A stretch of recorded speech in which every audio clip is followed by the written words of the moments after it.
27 अगस्त 2013 मुजफ्फरनगर के कवाल में हिंसा की पहली चिंगारी भड़की थी। इसके बाद सुलग उठा था मुजफ्फरनगर।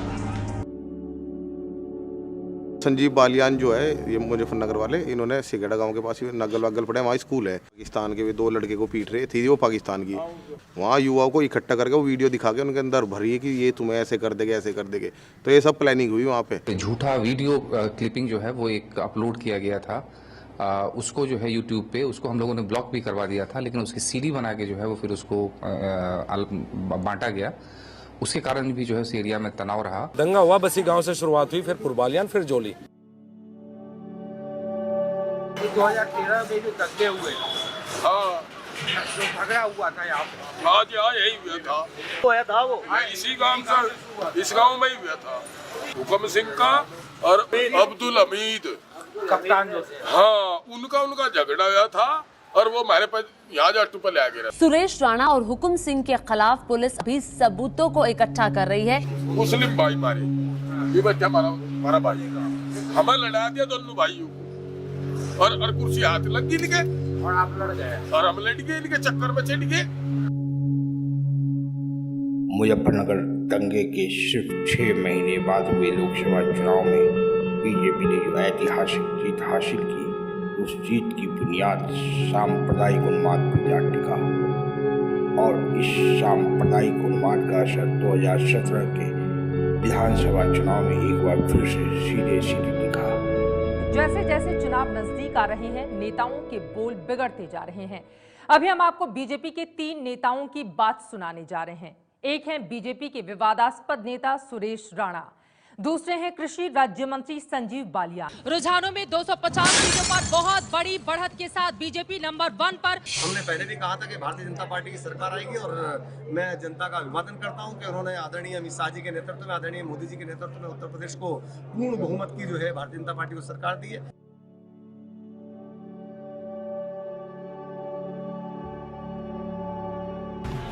पूरे गाने बाजी के साथ ट्रैक्टर और गाड़ियों से किसान अपनी ताकत दिखाते हुए दिल्ली की ओर रवाना हुए।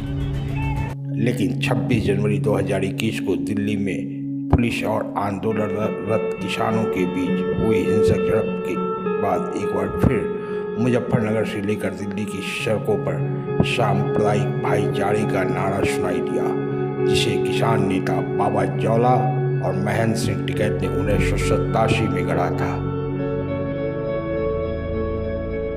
1 मार्च सन 87 को जो है हमारा बिजली घर पर धरना था, और वहाँ हमारा सरकार का टकराव हुआ। टकराव होने के बाद में एक शहीद जवान हुआ पीएसी का, और 2 किसान हुए, एक हिंदू हुआ, एक मुसलमान। और वहाँ हमने उनके शव रख के सड़क पर जाम लगाया, और वहाँ ये नारा दिया था कि अल्लाह अकबर, हर हर महादेव, हर हर महादेव, अल्लाह अकबर, क्योंकि हिंदू और मुसलमान दोनों शहीद हुए। ये नारा वहाँ का है, चला है। मेरे भी नारे लगते थे जब के साथ थे, अल्लाहू अकबर, अल्लाहू अकबर। और ये हमारा चौधरी साहब का मशवरे का नारा था।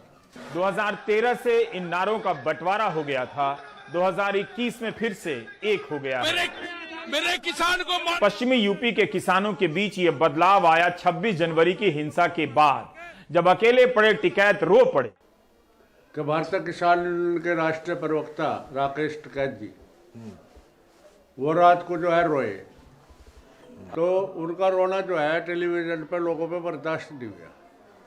जो किसान था, किसी भी वर्ग का था, किसी भी जाति धर्म का था, वो एकदम से जैसे उबाल आ गया।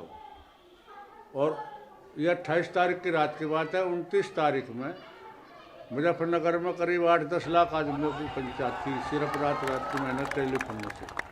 इतना बड़ा जोश। एक गलती तो करी, अगर जीत हरा, दूसरी गलती तो करी, मुसलमान मारे। गलती मान लो, मैं गलती मान रहा हूँ, गलतियां सबसे होती है। जो किसान के साथ नहीं, वो देश का गद्दार है, देश के साथ नहीं हो सकता।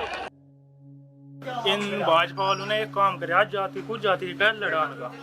हरियाणा में जाट को गैर जाट तक लड़ा दिया, यहाँ जाट को मुसलमान तक लड़ा दिया। ये माँ दिल्ली में सिखों को सिख को लड़ाओ थे हिंदू थे। तो आप लोग हिंदू मुस्लिम ऐसे ही जैसे बैठे हैं वैसे ही साथ बैठ के हमारे गांव में पहले से ही इतिहास है, हमारे गांव का तो कोई दिक्कत इतने प्यार तरह हम सब। आज नहीं भाई तो पहले से चलिए हम तो बैठना उठना रहना सहना सब हमारा आपस में नहीं है जी, इन्हें हमारा तो काम है, हमें इनका काम है।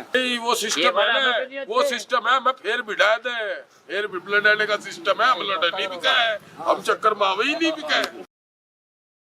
बस भाईचारा होना चाहिए, वो सबसे बेहतर है। इस बार तो सिर्फ इसी नारे पे वोट जारी रहेगी, इस बार भाईचारे पे वोट जाएगी।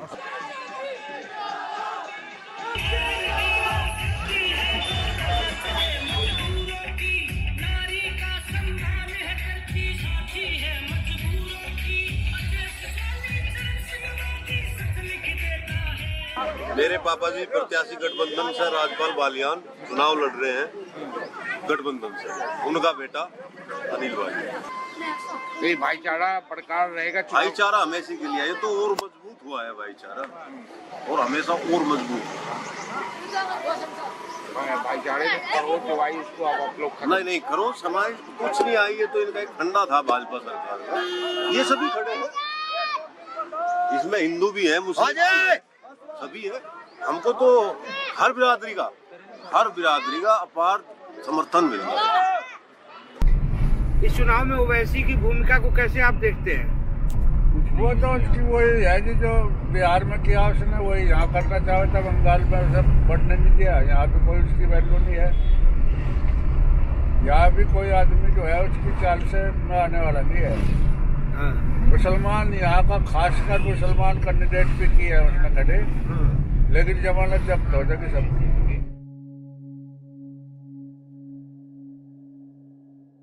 अब तो अयोध्या में भगवान राम का भव्य मंदिर के निर्माण का कार्य भी प्रारंभ हो चुका है। बाबा हमारा तो, हम तो किसान हैं, हम तो अपने खेत में है, हमारा तो राम मंदिर है।